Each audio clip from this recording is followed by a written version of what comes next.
What a mess. This bombing is an outrage, is it not? Stop that, monsieur. Stop holding your breath at once. Has it occurred to you that he may be dead, Moo? Oui, monsieur, but I prefer to look on the bright side. Besides, I recall a case where the killer escaped by feigning death.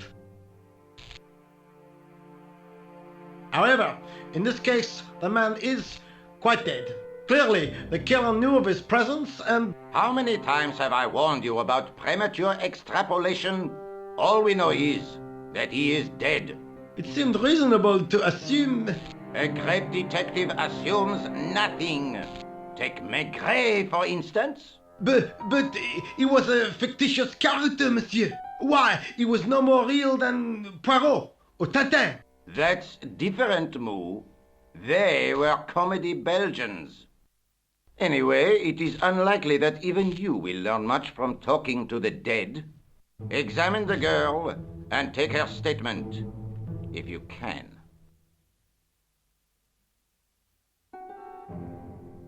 Et maintenant, to business.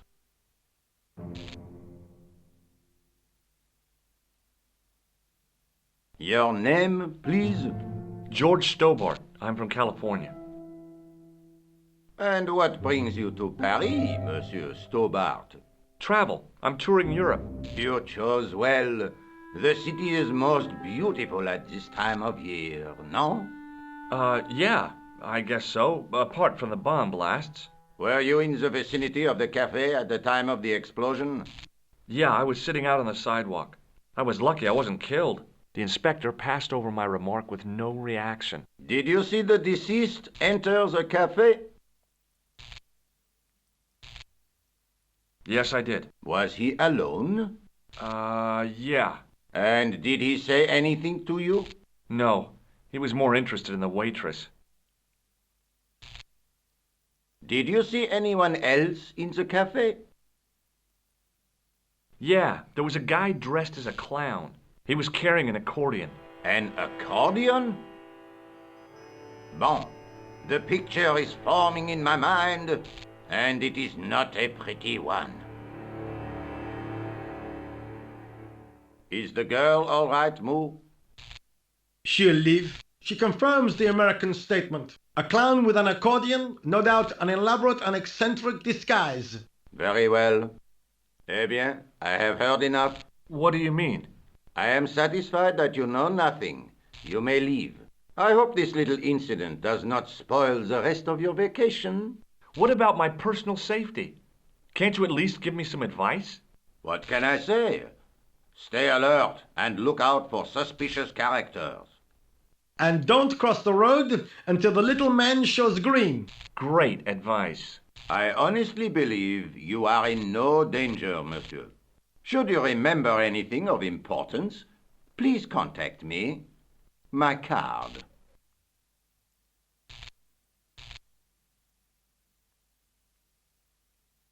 Thanks. That is all. You may go. There's not much to go on, monsieur. On the surface, no. But what lurks inside the subconscious? If the door can only be opened. Are you serious, monsieur? I thought your interest in psychic detection was purely academic. Academic? You are about to witness a scientific breakthrough.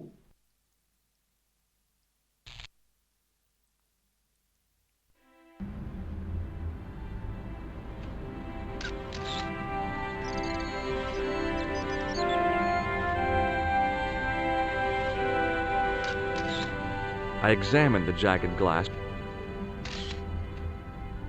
Excuse me, Sergeant. You heard the inspector. Go on, monsieur. I found this in the street, Sergeant. That, monsieur, is a newspaper, no?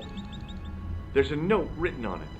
Salah Eddin, 1345. Ah, so the meeting with the clown was planned. How do you make that out? The time of the explosion was between 1:30 and 2 o'clock, n'est-ce pas? I guess so. But what about the name? Aha! That stumped you, hasn't it? I have never been stumped, as you put it, in my life, monsieur. It is the name assumed by the clown, no? Salah Eddin the clown? I don't think so. Look, Sergeant, the inspector gave me his card. Yes, monsieur. He wants you to advise him if you have any information concerning this case. Well, I'd be glad to talk with him, but I don't want him working his psycho weirdness on me. Ah, no, monsieur. You are confusing the science of parapsychology with witchcraft. Oh, yeah? What's the difference? We don't do sacrifices. Did you find the victim's briefcase yet? No, sir. The inspector gave me specific instructions to guard this door. Until he countermands these orders or backup arrives, here I stay. I really did see the clown. He ran into the alley across the street. Did you follow him? I lost him. I figure he went underground. Do you know how many kilometers of sewers there are beneath this great city? It's not a question I've lost sleep over. I have no doubt that Inspector Rousseau will organize a proper search. How did you and Rosso arrive at the scene of the explosion so quickly? You arrived within minutes. Was it a tip-off? Inspector Rosso's sources are a perpetual mystery to me, monsieur. There are some who say he has made a pact with the devil. And what do you think? I think he is the devil.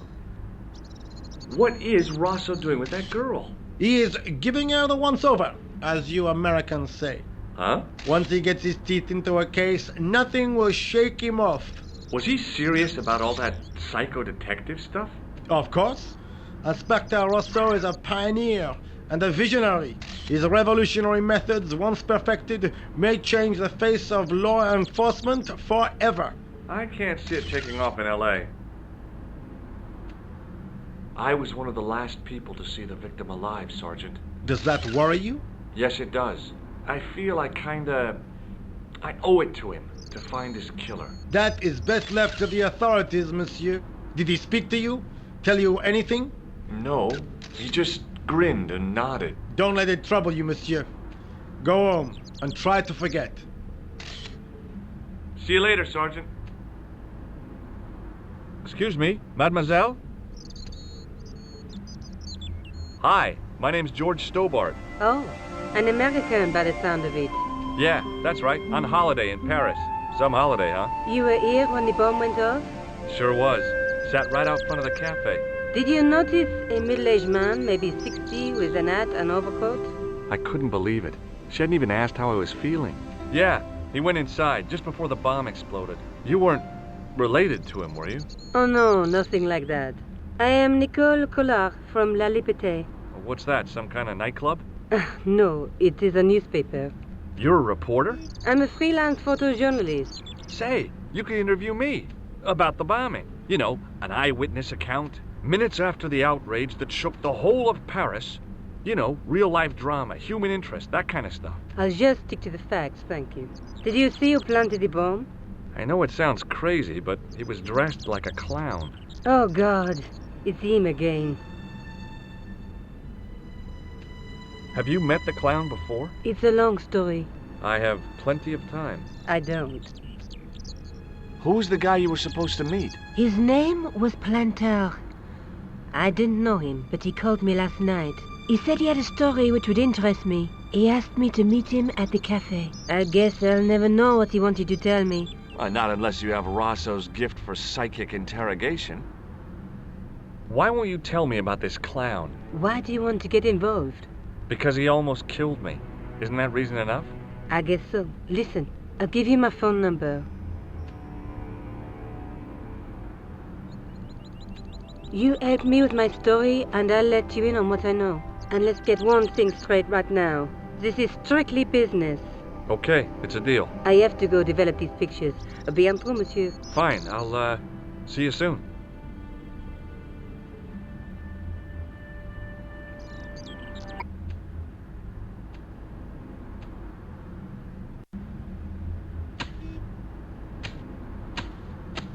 Hi, can you spare a few minutes? I thought you'd been arrested. No, it was a misunderstanding. When he pulled that gun, I thought that was it. Those automatics pack quite a punch, you know? He made a mistake. He thought I was a terrorist. You? A terrorist? Ha! He was only doing his duty, I guess. Did you see an old guy with a briefcase? Wait, silly old coot. Do you know what he said to me? Work fascinates me, he says. I could watch it all day. Quel bit. I could have knocked his block off. Did you recognize the old man? No. Should I have done? Was he a celebrity? No, but I guess he is now. His name was Plantar. Was? He's dead then? Yeah. That's too bad. Now I wish I hadn't called him what I did. If only I could turn back the clock.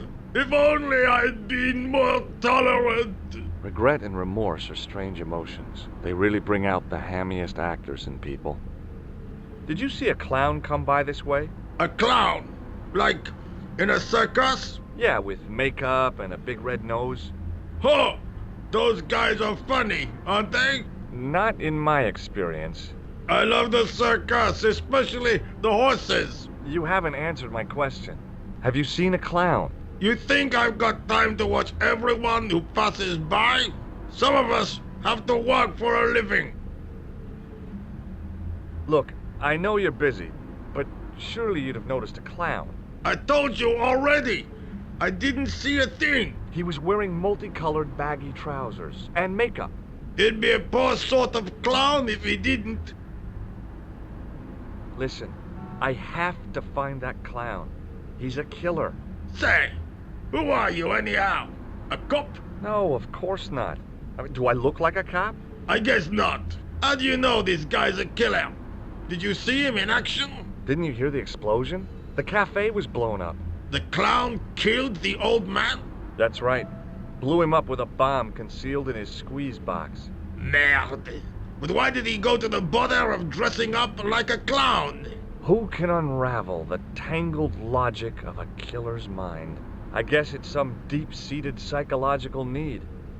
Or just plain showmanship. Would you like to read my newspaper? I haven't got time to read that. Can't you see I'm busy? You could read it on your lunch break. 10 minutes is all I get. And if my boss had his way, I wouldn't get that. He'd have me on a drip, so I didn't have to stop to eat. Oh, take the newspaper and quit complaining.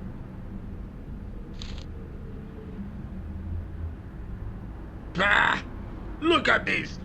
Damn bleeding out liberals. Jah! Save the dolphins. Catch them and eat them, I say. All that fuss over a bunch of fish. Nah, that's more like it. Look at the size of those. Like champagne bottle corks, no? Ah, what's this? Saladin running in the Prix de l'Arc de Triomphe. It's a racehorse? A horse? A legend. Bucephalus reborn, mon ami. Like a streak of lightning she is.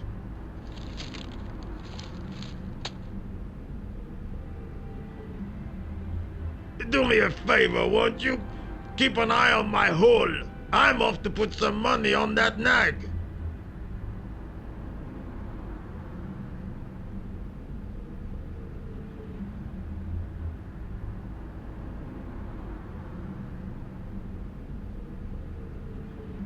It was a huge and weighty-looking engineer's telephone.